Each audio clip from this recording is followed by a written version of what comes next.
Co-main event, Sergio, was a banger. This was the most unexpected great fight of the night. You had Regis Prograis, former 140-pound champion, Jojo Diaz, former 130-pound champion. Both these guys had seen better days. Regis Prograis had lost 2 straight coming into that fight. Jojo Diaz had lost 6 of his last 8 coming into that fight. It would be easy to assume it would be a terrible fight between these two guys. Instead, it was one of the best fights I've seen all year. 2 guys slugging it out from the opening bell. Regis Prograis winds up winning a unanimous decision.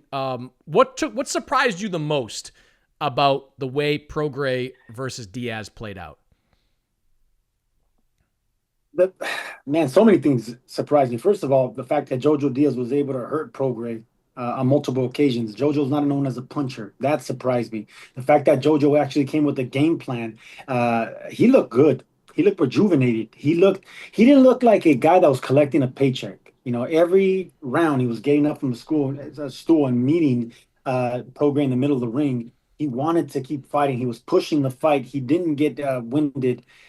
I mean, all the things that we saw in JoJo when he was a featherweight and a lightweight, we saw flashes of that. So whatever he did to change, and I know he changed his trainer, he moved to Texas, he got all the bad things around his life, and he stopped drinking. He's more spiritual. So good for JoJo on a personal note. But whatever he did to change his team and change his outlook of this sport, keep that up. Keep that up, man, because like you said, this is a guy that only won 2 fights in the last 7.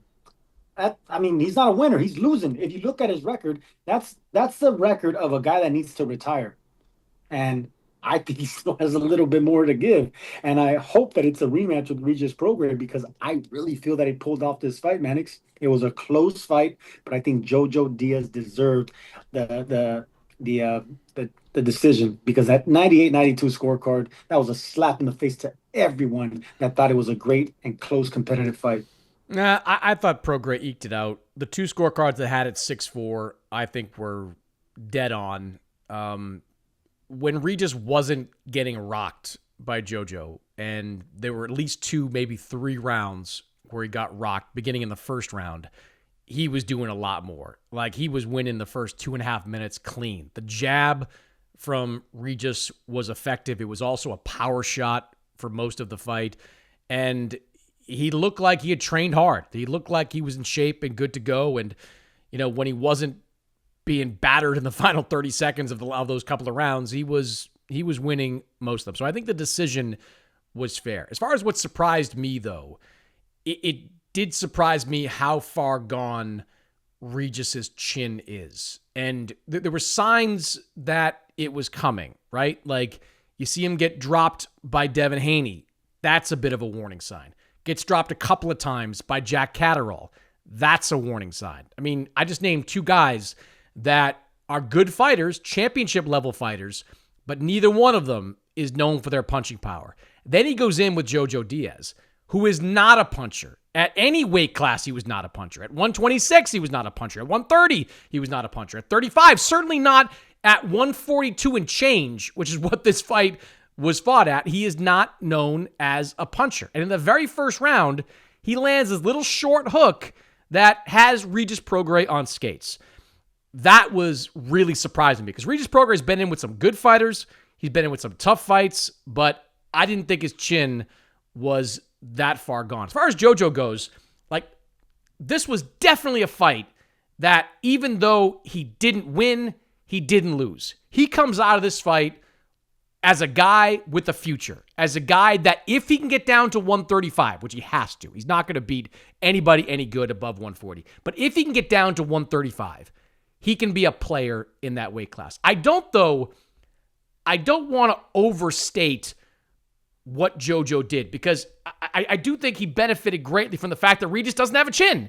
Because if Regis didn't get wobbled by those short shots from Jojo in a few rounds, he could have won 8-2 on all 3 cards, maybe 10-0 on all 3 cards. Like, he was doing that. He was that effective offensively. And even though it was a different Jojo, there are a lot of the same things, Sergio. Like, when he's above 135, he's just walking into shots. He has a legendary chin for these lower weight classes. He has fought some guys, and he's gone the distance. He went the distance over 12 with Cepeda. He went 9 before getting stopped by the referee against Oscar Duarte. He can take punches.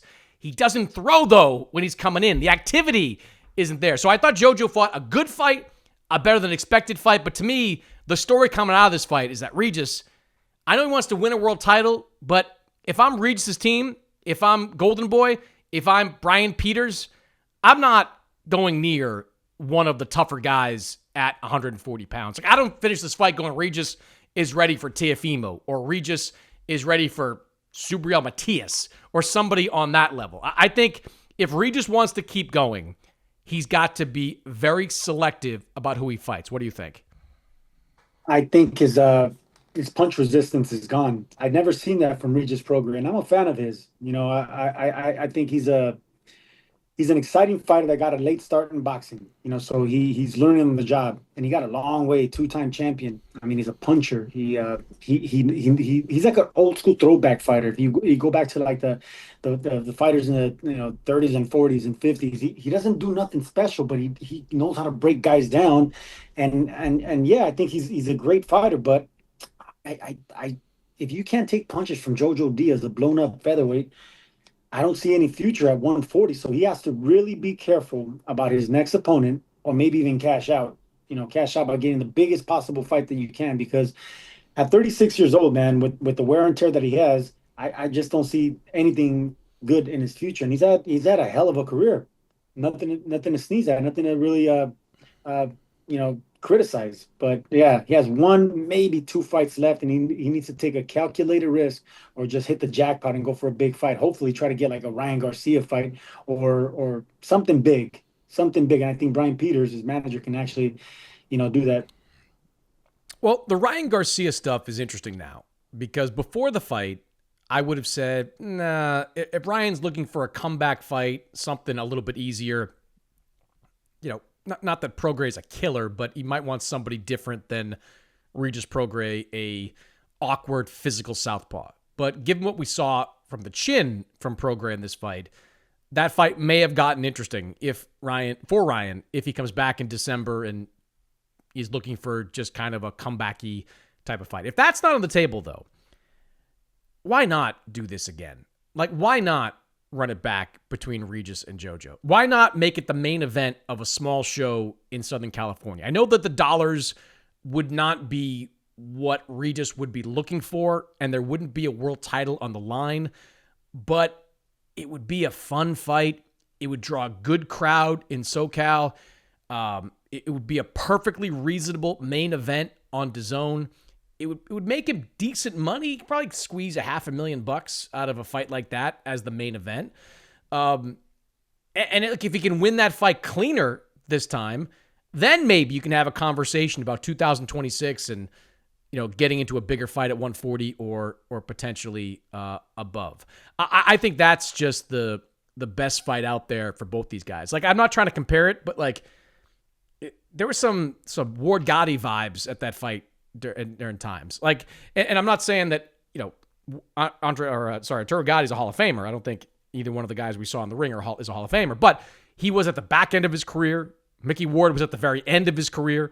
And it was just 2 guys with a little bit lower skill sets just slugging it out. And if these 2 guys run it back again, I could see them slugging it out one more time in the middle of the ring, going 9, 10, go 12 rounds this time, see if something different comes out of it. Maybe they can make a little more money because of that. To me, look, if I'm Regis and I'm Brian Peters, his manager, option A is to see if that got Ryan Garcia and by extension Golden Boy interested in that fight. But option B would be run it back against Jojo. Make it at 140-pound limit, which will be a little probably better, I would say, for Jojo, who's not the natural guy at that weight, and do that all over again. Because I think after watching that and the clips that went viral on social media, that's the kind of fight we need to see one more time. No, I think they're destined to meet again, because they're at the end of their career. They're already in the back nine. So if they want to continue boxing on the big stage and get the big purses still and still be televised, they're gonna have to fight each other. Because like you said, I can't see Regis Prograis going in there with killers at 140. He can't take a punch anymore. And Jojo Diaz, he's been there already. I mean, this guy, he's already fought everybody, and everybody has beat him. Mm. but he competes. He goes the distance in all these fights. I mean, in 7 of his last fights, that's the other thing. He's a distance fighter, so that's taking out more of his conditioning. I mean, he's 32 years old. He's 4 years younger than Prograis, but man, those are like dog years when it comes to Jojo Diaz because he's a distance fighter. He's put his body through a lot of punishment Yeah. inside and outside the ring. Every single fight, it's like every other fight, he's getting cut badly because that scar tissue is not healing anymore. So many things are working against him, but I see the little flashes of what you said. I know it sounds like we're getting carried away when comparing it to Ward Gotti. I mean, you can't compare nobody to Ward Gotti, but whenever you see the blood, the guts, the meeting in the middle of the ring, the back and forth, the ebb and flow of both these guys, I that's the purity and the beauty of boxing, man. The more brutal and bloody it gets, the more the fans love it. Every single person gave him a standing ovation at that arena. Everyone got up on their feet at the end of that round, at the end of the last round, and gave him a standing ovation. It was incredible.